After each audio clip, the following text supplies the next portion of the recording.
ಪರಿಶ್ರಮವಿನ ಫಲ. ರಿಮ್ಜಿಮ್ ಗುಬ್ಬಚ್ಚಿ ಬಾತುಕೋಳಿಗಳ ಜೊತೆ ಆಟಾಡ್ತಿತ್ತು. ಅವಾಗ ಬಾತುಕೋಳಿ ಅದನ್ನ ಕಿಂಡಲ್ ಮಾಡ್ತಿತ್ತು. ರಿಮ್ಜಿಮ್, ನಿನ್ಗೆ ಹಾರಕ್ ಮಾತ್ರ ಬರುತ್ತಷ್ಟೇ, ನೆಲದಲ್ಲಿ ನಡಿಯಕ್ಕಾಗುತ್ತೆ, ಆದ್ರೆ ನೀರಲ್ಲಿ ಸ್ವಿಮ್ ಮಾಡಕ್ಕಾಗಲ್ಲ. ಇಲ್ಲ, ನಾನು ಏನ್ ಬೇಕಾದ್ರೂ ಮಾಡ್ತೀನಿ, ಕಷ್ಟಪಟ್ರೆ ಎಲ್ಲಾನು ಬರುತ್ತೆ. ಹೌದಾ? ಹಾಗಾದ್ರೆ ಕಷ್ಟಪಟ್ಟು ಕೆಲ್ಸ ಮಾಡೋದ್ರಲ್ಲಿ ನಿನ್ಗೆ ಇಷ್ಟು ವಿಶ್ವಾಸ ಇದ್ರೆ ಎಲ್ಲಿ ನೀನು ನೀರಲ್ಲಿ ಸ್ವಿಮ್ ಮಾಡಿ ತೋರ್ಸು ನೋಡೋಣ. ನೀನ್ ನೋಡ್ಕೋ, ಬೇಕಾದ್ರೆ ಒಂದ್ ದಿವಸ ಖಂಡಿತ ನಾನ್ ಸ್ವಿಮ್ ಮಾಡ್ತೀನಿ. ರಿಮ್ಜಿಮ್ ಅಲ್ಲಿಂದ ಹಾರ್ಕೊಂಡ್ ಹೋಗುತ್ತೆ. ಅದು ತುಂಬಾ ಬೇಜಾರಾಗಿ ಒಂದ್ ಮರದ ಮೇಲೆ ಹೋಗಿ ಕುತ್ಕೊಂಡಿದ್ದಾಗ ಚುನ್ಮುನ್ ಹಾರ್ಕೊಂಡು ಅಲ್ಲಿಗೆ ಬರುತ್ತೆ. ರಿಮ್ಜಿಮ್, ನಿಂಗೇನಾಯ್ತು? ಯಾಕ್ ಬೇಜಾರಾಗಿದೀಯಾ?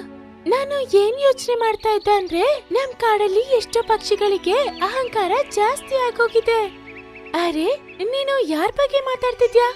ಆ ನದಿಯ ತಟದಲ್ಲಿ ಬಾತುಕೋಳಿಗಳಿದೆ, ಅದ್ರಲ್ಲಿ ಜಿಲ್ಮಿಲ್ ಅನ್ನೋ ಬಾತುಕೋಳಿ ಇದೆ ಅಲ್ವಾ? ಅದಿವತ್ತು ನನ್ನ ಕಿಂಡಲ್ ಮಾಡ್ಕೊಂಡ್ ಹೇಳ್ತು. ಅದು ಏನ್ ಹೇಳ್ತು?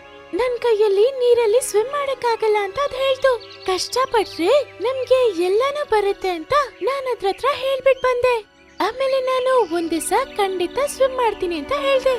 ಆದ್ರೆ ಅದು ಯಾಕೆ ಹಾಗೆ ಹೇಳ್ತು? ಯಾಕಂದ್ರೆ ನಾವು ಹಾರ್ಬಹುದು ಹಾಗೂ ನೆಲದ ಮೇಲೆ ನಡಿಬಹುದಷ್ಟೇ, ಆದ್ರೆ ನೀರಲ್ಲಿ ಸ್ವಿಮ್ ಮಾಡಕ್ ಆಗಲ್ವಲ್ಲ. ಆದ್ರೆ ನೀನೀಗ ಹೇಳಿದ್ಯಾ ಅಂದ್ಮೇಲೆ ನೀನ್ ಮಾಡ್ಲೇಬೇಕಲ್ವಾ? ಇಲ್ಲ ಅಂದ್ರೆ ನಾವು ಏನಕ್ಕೂ ಲಾಯಕ್ಕಿಲ್ಲ ಅಂತ ಅನ್ಕೋತಾರೆ. ಆದ್ರೆ ಅದಕ್ಕೆ ನಾವು ಏನ್ ಮಾಡೋದು?